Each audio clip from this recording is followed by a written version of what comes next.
just because of the respect we have for their staff and roster and program as a whole. They've been teetering on that tournament in IT for the last couple of years, and they should be in position to break through. So that's the reason we played the game. It's good for the brand. It's good for us to be exposed in some areas as long as we respond the right way, and it doesn't hurt our confidence. I think we have a group that's confident by nature. So as long as we take the lessons the right way and we're not worried about protecting ego, then we'll be fine. Charles? Yeah, it seems like the offense has high potential, but 16 turnovers each in the first 2 games. How can you turn that up? There's a few layers to that. First and foremost, we've got to get back to our identity, which is trying to create offense for each other. It's to do it as a group, as a unit, and trust that if it doesn't happen for me right now because of our unselfishness, because of our ability and skill level, then it'll happen for me. But right now, we tried to do it, last night I should say, we probably tried to do it a little bit too much individually. The most disappointing part was just the play after the play. We spent so much time on our concepts, and it seemed like under those adverse conditions, we didn't do the things that we've practiced a lot, and that's on us as coaches, that it wasn't hammered home to an extent where we could do it in the most stressful situations. You alluded to some of the things that you were trying to learn. I wonder, was one of them maybe sort of the balance of defensive rebounding and still getting into that push offense that you like? I mean, you felt like, I think they had 11 offensive rebounds and 12 seconds. 16. No, those are two different. We would sacrifice transition offense every day, twice on Sunday, to defensive rebound. That's been something that, with our size, we didn't think that this would be an issue. We didn't think we'd be a dominant defensive rebounding team for a number of reasons early in the year, but we didn't think that we would be giving up the amount of second shots that we have, especially on the possessions where our defense wasn't really broken down. When you're broken down and guards are in the paint, it usually puts a big against a guard and a rotational block out. You can expect to give up some of those. But the others where we're on balance, we're in position, and we just don't come up with them. Those are the ones we have to get. Especially the variants. These are one possession games, and they're going to be one possession games a lot this year. So you can't give them 3 or 4 opportunities in the last 2 minutes of a game. So I guess is this now like a slight concern that's cropped up, or you think that this is something that can get addressed? Everything's a slight concern, at least. So yes, I mean, we've got to fix it, but once again, we're fortunate that we're being exposed in these areas now because we have an opportunity to fix it. Obviously this is in basketball, we play so many games, and in football now it's not catastrophic to lose a game. But if we choose to respond the right way, then it'll be worth it. If we continue down the same path, and we'll learn the hard way. When you have a guy like Vlad who has a size advantage on many occasions, to get him going, how much is it him pre-ball positioning and how much of it is getting the table setter for him to get the ball in? It's a combination of us being more intentional, staff being more intentional to get him some touches, keep him in the flow, our players looking more for him when he's done the work. Some of it's been schemes. We try to attack in different ways, and once we've lost our flow, then that hurts him the most because they're not broken down. And then the other thing is when he is positioned, he's got to demand the basketball. So it's a combination. I'd put it at 33% on all 3 of us, and we all have to do a better job. Perimeter guys have to be more aware when he has a matchup and look for him. And then even if you can't get it to him, it's usually because the defense had to overhelp or overcompensate, so then you play to the next thing. So he's an unselfish guy, but yes, all of us together have to do a better job of getting him some touches. James? Going back to the turnover, how much do you contribute that to you guys learning to play with each other compared to, of course, compared to the guys just trying to our first couple years in Boca, we struggled turning the ball over. And so we kind of broke down turnovers, and is the system not right for our guys? Is it poor decision making, or is it poor skill? And we're still trying to figure out. Right now, it's trying to do too much against the set defense. We knew Wake was going to be in the gaps aggressive, and we thought we prepared well for what we're going to see with off-ball movement and cutting and not trying to attack as much on the first side. But sometimes whenever the defense gets underneath you and speeds you up and you're not used to that type of intensity, sometimes you make poor decisions. And give Wake credit, they were aggressive. But once again, that's a different type of defense than we see in practice. You can talk about it, you can try to simulate it. But if you don't do it, it's something new, and I think those are more good learning lessons from this game. Andrew? Dusty, I feel like before the season you said there's going to be those tight games against good teams. It's kind of 50-50 where they're going to go, so you'd rather, build the lead early in the game. You had that 13-point lead. Do you feel like this was a game that could have been not as close as it was at the end, or was it inevitable? Yeah, we thought we were playing really good basketball midway through the first half, and there was a stretch of maybe 10 possessions where we stayed on the first side and took tough, difficult shots on the first side. And it's not that those shots in a vacuum are the reason it happens, but then the other guys aren't as involved. You kind of broke your chain. And so we just, we've got to be more aware that everyone's got to be involved. Unless we're getting a great shot, we're getting to the rim, we're getting a rhythm three, then we've got to keep everyone in the flow of the game, involved in the game, and that's a cumulative responsibility by all of us. On your left with Craig. Yeah, there's some commentary that the Golden Wolf combination isn't really plausible. I don't see that, but what are you seeing at this point? It's a really small sample size because they haven't been in, I think, majority of both of their minutes, more than 50% of both their minutes, and I'd have to check the exact because some of it's exhibition games and scrimmages and whatnot, but they haven't been together that much. They've done some really good things together, and then they haven't been able to find the combination. I think early in the first half yesterday, we were in a really good offensive rhythm. We were flowing, and Danny came off in a 4-5 ball screen, which we tried to get some in that game, and he made the right decision.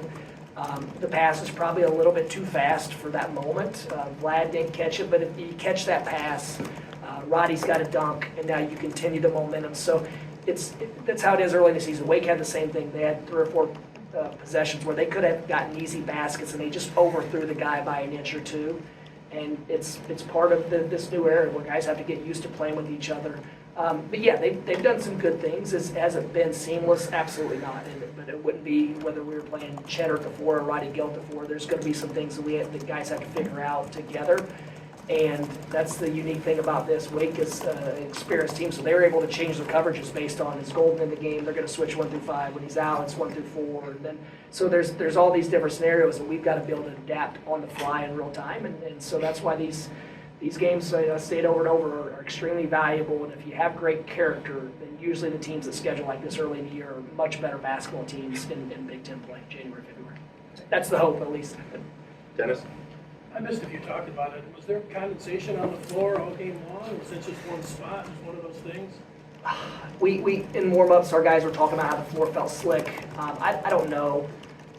They had the same floor. Maybe it was just specific spots. I'm not really sure. It's definitely unfortunate because I thought both of those possessions we had advantages to get in the paint and make good decisions in the flow of the game. So that just chalk it up to bad fortune. I'm not sure.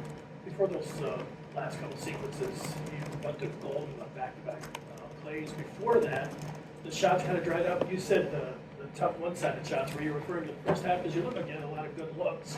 They just weren't going down. What you say about the quality of the shots there in the second half? I thought we had, it's strange because I thought Sam Walters banged a couple of really tough ones, and then I thought he was surprised he was open on 1 or 2 and didn't knock them down. I do think there were opportunities when we had those separating plays, those run plays where we probably had better looks than the shots we had that got us to that point. But that's, once again, that's basketball. Like, sometimes you're so open, you're surprised you're open. Sometimes you miss it by a centimeter. I mean, we got to do a better job on the glass. We got to do a better job of limiting possessions because we can't hang our hat on whether those shots are going to go in. But we weren't disappointed in the quality of our shots. We were disappointed in the rhythm of the game. Tony?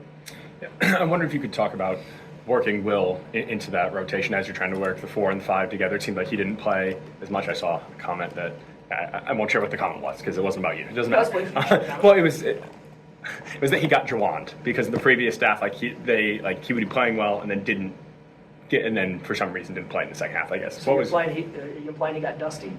And maybe that's what they said. I guess. What was the thought? He played well. The ball moved. Once again, when you have, I think we have 9 starters in my mind. I thought Ruben, foul trouble. I thought he played well, probably deserved more minutes. So he probably got dustied as well. I'm fine. I think Will deserved. Yes, to answer your question, Will deserved more minutes than he played last night. Good. There was a video in the locker room from last week. The April habits is on the wall. I guess I can imagine what that is, but is that something you guys talk about, and what exactly is that for you guys? It just means in October, September, November, whatever the case, you're practicing, and are you doing it with the intention that these habits are going to be carried at a championship level until the last weekend of basketball? And for us to be playing as long as we possibly can, and every team has a different ceiling. We have no idea what our ceiling is right now. You have to develop championship level habits today. First place habits today, and first place habits tomorrow, because if you don't, and you're trying to think about all these things, our working memory is just not big enough to process all the stuff that happens in this game. So we've got to have some things ingrained into us that we don't even have to think about, and we're just playing off instinct, and hopefully we're moving in that direction right now. James? Justin, you guys have this home and home series with TCU. I guess, do you want to do more of these home and homes maybe in the future? I guess, why do you think those are kind of more, or less common? I think they're less common because, never mind, I'm not going to say why it's less common. Every situation is different. For us, I don't really care what my wiki record is. Whatever, I have no idea how many games we've won, we've lost. I know that we lost our last game. And so these games are good for the game of basketball. They're good for our players. They're good for television. They're good for our universities. They bring attention and eyes. They're good for recruiting. And so why wouldn't we play them? And the NCAA tournament has proven that if you play as competitive a schedule as possible, they're going to give you the benefit of the doubt in a tie. And so all those things add up to it being wise for us to play as many games as we can like this. And at the end of the year, I may be kicking myself, but right now, we think it's going to help us improve. When you guys are building a schedule, how do you weigh doing a neutral site series like the Wake Forest and then the home home? There are some other factors that we won't discuss. Last night, yesterday, I keep saying last night, it felt like it was 7 p.m. or whatever the case, but yesterday, it felt like an NCAA tournament game. You're in a big arena with a different backdrop, and the lighting's different, and you're playing a really good team. And that was like a tournament game where you're at a venue where the other team brought a lot more fans than you. So it just had a different feel, a different type of energy. It's on national television. So all those things are great. Now next year they'll come to Detroit, and we'll have a chance to play Little Caesars in Detroit in a different environment, different type of game. So it just made sense on a lot of fronts, and we want to play as many of these power level teams as we can, because it's a different game. The size and physicality challenges you. Andrew? Signing day is coming up. I know you can't talk about specific players, but is it your preference to build your roster primarily with high school prospects, even with the transfer portal, and getting a seasoned college player if you want? I'll just say it's very important. What's more important are the qualities and attributes of the guys that are playing in Michigan. If it's a great teammate who's unselfish and tough and skilled, that's a fifth-year senior, versus a freshman that is coming for his own personal ambition and things like that, then no, I'd rather have the fifth-year senior. But yes, the guys we're going to try to sign and identify, we would love to help them become the absolute best they can be, let them experience this university and take advantage of the network and the education they're going to receive here, not just the degree, but the education, the day-to-day education that you can take advantage of at a place like Michigan. On that note, you've had some success on the recruiting trail. What are the sort of things that your staff is selling that are resonating with those prospects? I think first of all, the staff does a great job of identifying what we feel like are the right guys. They're relationship builders. They're trying to find the best guys for us, and that's another great quality of our staff, that they're simply putting aside their own. You hear it all the time. I think we should go after that guy, and it's not the point man who's recruiting him. So, but it's the same thing. We're just trying to bring in guys we think we can win championships with, and we'd love to be around every day and around families and represent this place. It's, we don't have a real complex formula. Yes, we want some skill, we want size, we want toughness, we want great people, but part of it is just connection. I mean, when you go out recruiting, you spend time, you develop a connection in this world where it's a lot more transactional than it used to be. But once again, then that's on us to adjust and adapt. And no, we're simply just trying to find the best guys for us and for this place. Got time for a couple more, Dennis? Yeah, I was just going to ask you about some of the situational stuff at the end when they were fouling you up two. what were you emphasizing to your players there? Were you trying to tell them to get up and shot there, and if the shoe was on the other foot, is that your philosophy too, fouling, whether there's 20, 10 seconds? How do you go about that? I don't have a philosophy. It's been different every year based on how good of a rebounding team you have. We've worked on it a lot in practice, fouling up three.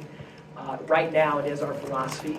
As far as that situation, I don't really want to say what the plan was, just because of future scouting, but they fouled us a little earlier, or in a different manner than we thought. And those are the things too, where we actually, we didn't mind the fouling, because we have two 7-footers, and we've had a lot of success in that situation in the past, where getting it up on the rim in a particular way and then tipping it in with an opportunity to go overtime. So, you know, the foul or not the foul, I think it's probably a little bit of an overblown conversation. I think the stats are almost exactly 50-50, despite what commentators and what your opinion is. And it changes based on your personnel and their personnel, but we felt like probably our best chance of winning versus shooting a tough 25 to 30-foot three would be to get fouled, make one, and have an opportunity to tip in the second one. The ball came off a little bit too fast, and we didn't have a chance to get to it in the paint. Okay. Going back to signing day, I mean, are you expecting all three guys that are committed to sign during the tournament period? Am I allowed to comment on this, Tom? No. No.